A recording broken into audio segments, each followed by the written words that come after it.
हलाल बनाम झटका, नया सियासी दंगल। मटन पर सियासत, असली मकसद क्या? बीजेपी बनाम विपक्ष, कौन सही कौन गलत? मलार सर्टिफिकेशन से क्या बदलेगा? क्या अब खाने की थाली भी राजनीति का मैदान? भारत में अब खाने की प्लेट भी राजनीति का अखाड़ा बन चुकी है। सवाल सिर्फ खाने का नहीं है, बल्कि पहचान, परंपरा और सियासत का भी है। कुछ इसे आस्था से जोड़ रहे हैं, तो कुछ इसे समाज को बांटने की साजिश बता रहे हैं। पर ये बहस सिर्फ खाने तक सीमित नहीं है, बल्कि इससे कई आगे जाती है। अब सवाल ये है कि हलाल बनाम झटका की ये लड़ाई क्या सिर्फ मटन तक रहेगी या फिर इसकी सियासी धार और तेज होगी? तो आखिर महाराष्ट्र में चल रही इस नई राजनीति का असली मकसद क्या है? क्या ये हिंदू समुदाय के आर्थिक सशक्तिकरण की पहल है या फिर एक नई सियासी चाल? और क्या इस बहस की आंच पूरे देश तक पहुंचेगी? चलिए समझाते हैं इस पूरे मामले को हम विस्तार से। महाराष्ट्र में अब मटन की राजनीति ने तुल पकड़ लिया है।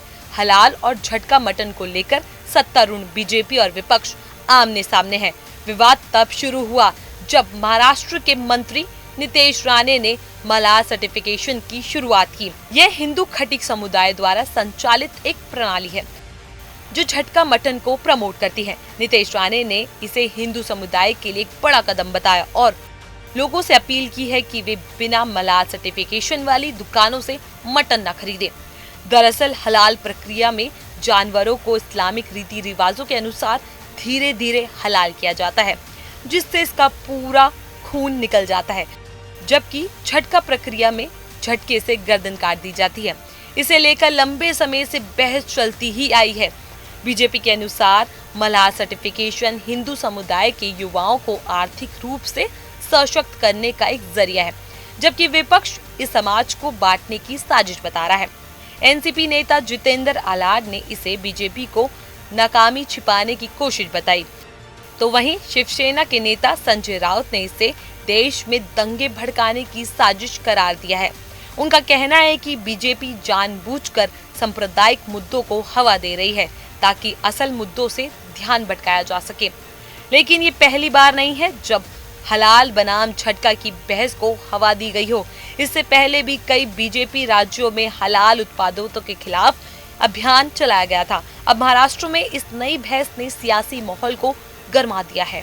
तो सवाल यह है कि क्या मलार सर्टिफिकेशन हिंदू समुदाय के हित में एक सशक्त कदम है या फिर सियासत का नया मोहरा?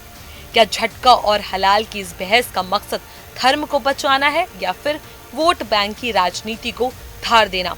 और सबसे अहम सवाल, क्या महाराष्ट्र से उठी ये आग पूरे देश को अपनी चपेट में लेगी? अब देखना ये है कि महाराष्ट्र में ये नया सर्टिफिकेशन किस दिशा में जाता है और क्या वाकई ये समुदाय के हित में है या सिर्फ एक चुनावी मुद्दा?